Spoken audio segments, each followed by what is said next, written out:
বন্ধুরা, আমরা আজকে একটা ভিডিও করছি। এই ছেলেটা যথেষ্ট পরিমাণে চুলকানি হচ্ছে এবং চুলকানোর ফলে কানের ভেতরে যে অবস্থা, এটা কি করছে। তো এই যে সমস্যাগুলো নিয়ে আমাদের এখানে আসছে, সেটা হচ্ছে 1 নম্বরের সমস্যা হচ্ছে উভয় নাকে পলিপাস। এক সময় একটা বন্ধ হয় আর একটা দিয়ে একটু নিঃশ্বাস নিতে পারে। দ্বিতীয় যে বড় প্রবলেম, সেটা হচ্ছে চুলকানি, ইচিং। তা আমরা এর সিমটমগুলো কালেকশন করলাম। সেটা হলো শীত গরম উভয় সে কাতর, মিষ্টি তার অনেক পছন্দ, স্বাভাবিকের চাইতে অনেক সে মিষ্টি ভালোবাসে। তো মিষ্টি ভালোবাসলেই তো আর তাকে সালফার দেওয়া যায় না, যেহেতু চুলকানির একটা বিষয় আছে। তো আমরা জিজ্ঞেস করলাম যে সে কতটা পরিষ্কার থাকে। তো ওর মা বলল যে যথেষ্ট পরিমাণে নোংরা থাকে।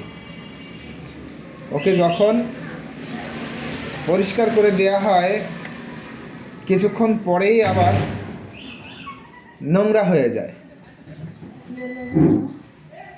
তো ওর অপরিচ্ছন্নতা, এটা অনেক বড় একটা সিমটম সালফারের। এরপরে তার গোসল করার যে অবস্থা, সে শীতে মোটামুটি অনেক সময়ই গোসল করতে চায় না। এর সাথে টুকটাক আরও যে সিমটমগুলো আছে, সেগুলোর মধ্যে আমরা পেয়েছি কনস্টিপেশন। 2-1 দিন তার প্রত্যেক দিন টয়লেট হয়, আর বাদ বাকি দিনগুলো সপ্তাহের ভিতরে প্রায় দিনই তার টয়লেট হয় না। তো এই যে সিভিয়ার কনস্টিপেশন, এবং আমরা পেলাম